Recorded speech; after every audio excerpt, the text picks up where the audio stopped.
हम लोग Kanpur police commissionerate के थाना मूलगंज में हैं। हमारे बीच डीसीपी ईस्ट तेज स्वरूप सिंह जी हैं और थाना मूलगंज अंतर्गत क्या मार्केट है, जो बर्तनों का मार्केट है, वहां पर दो नौकरों में कहा सुनी के बाद एक नौकर ने दूसरे नौकर को चाकू से मार दिया, जिसका देहांत हो गया है। अभी इस मौके पर हमारे बीच डीसीपी ईस्ट हैं। सर, क्या कहना चाहेंगे और क्या पूरा प्रकरण है? ये हटिया बर्तन बाजार में ये पारस मेहरोत्रा की बर्तन की दुकान है। इस दुकान पर उमा शंकर द्विवेदी ये काम करते थे कई वर्षों से, 8-10 साल से लगातार।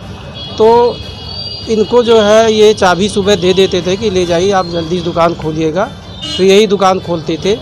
एक नौकर इन्होंने अभी एक और रखा था, वो 8-10-20 दिन पहले, बहुत ज़्यादा नहीं, तो वो लेट आया। तो इस पर इनकी दोनों की आपस में कहासुनी हुई कि क्यों तुम लेट आते हो, रोज़ाना लेट आते हो। तो ये जो दूसरा वाला जो नौकर था, नया वाला रामू, ये इसका भाई भी यहीं बगल में काम करता है किसी दूसरी दुकान पे, तो उसके पास गया और उसके दो और साथियों को लेके आया, सोनू को, और चाकू लेके आया। फिर इनकी कहासुनी हुई और उसने चाकू से वार किया, जिसमें जो उमा शंकर है वो मौके पर गिर गया। इसके जो दुकानदार हैं उनके भाई, वो तत्काल वो चूँकि पीछे आ रहे थे, तो वो मौके पर आए, उन्होंने बचाव किया, लेकिन काफ़ी घायल हो चुका था तो इसको तत्काल हैलट अस्पताल ले गए। हैलट अस्पताल में इसका इलाज चल रहा था और इलाज के दौरान इसकी शाम को मृत्यु हो गई है। और सुबह जो घटना हुई थी उसमें 307 का मुकदमा पंजीकृत किया गया था और ये 302 में अल्टर कर लिया गया है। साथ ही इसके जो 4 मुलजिम नामित थे, 4 में 3 मुलजिम अरेस्ट हो गए हैं, हिरासत में है। जिसका मेन मुलजिम है जो सोनू है, वो भी हिरासत में है।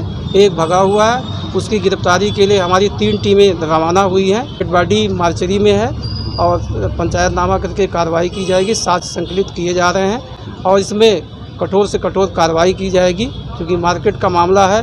इसमें जितना भी वैधानिक कार्रवाई हो सकती, त्वरित कार्रवाई करके इसको सज़ा दिलाया जाएगा। बहुत धन्यवाद। हमारे भी डीसीपी ईस्ट को आप सुन रहे थे, जो कह रहे हैं कि अग्रिम कार्रवाई की जा रही है। हमारे भी साथ सीओ कोतवाली साथ में हैं और तमाम क्षेत्रीय लोग हैं, क्षेत्रीय पार्षद हैं, जो लगातार इस प्रकरण में बने हुए हैं। और तमाम लोगों का कहना है कि जो सीसीटीवी कैमरा है उसका एक महत्वपूर्ण रोल रहा है। सर, सीसीटीवी कैमरा का तो ये कैमरा के बारे में लगातार हम लोगों का प्रयास है, सभी दुकानदारों से, संभ्रांत व्यक्तियों से लगातार हम लोग जो फुट पेट्रोलिंग के दौरान भी वार्ता करते हैं, मीटिंग के दौरान भी ये वार्ता करते हैं। लगातार कैमरे लगाए जा रहे हैं प्रतिदिन, और आपके माध्यम से ये भी गुजारिश करें कि और भी कैमरे लगाए जाए, अच्छे कैमरे लगाए जाए।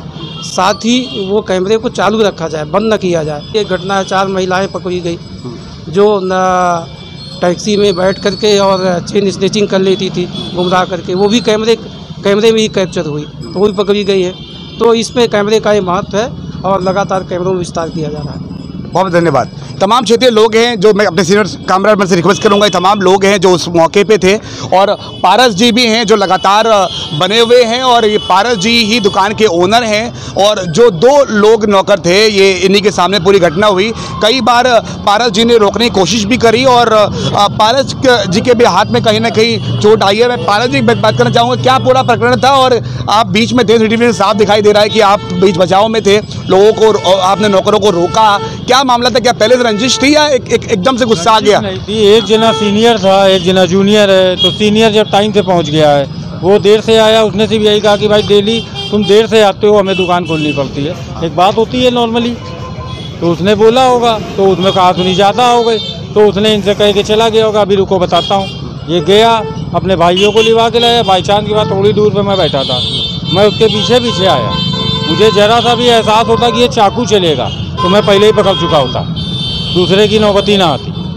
आपको इसमें कुछ चोट आई है? हाथ में चोट आई है? ये हमारे भी चोट आई है बीच बचाव में।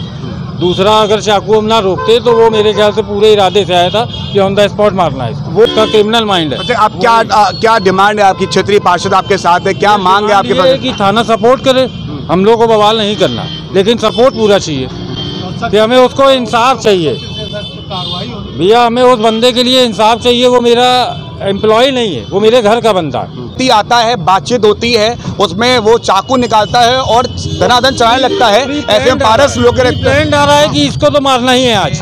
इनके परिवारजन भी यहाँ पे हैं। और इनके ये भाई हैं, उनके बड़े, इनके भाई भी हैं। वो मर गए हमारे, वो जो खत्म हुए वो उनके बड़े भाई हैं। रमाशंकर दुबे कड़ी से कड़ी सजा हो, फांसी होना चाहिए उसको। मेरा भाई चला गया।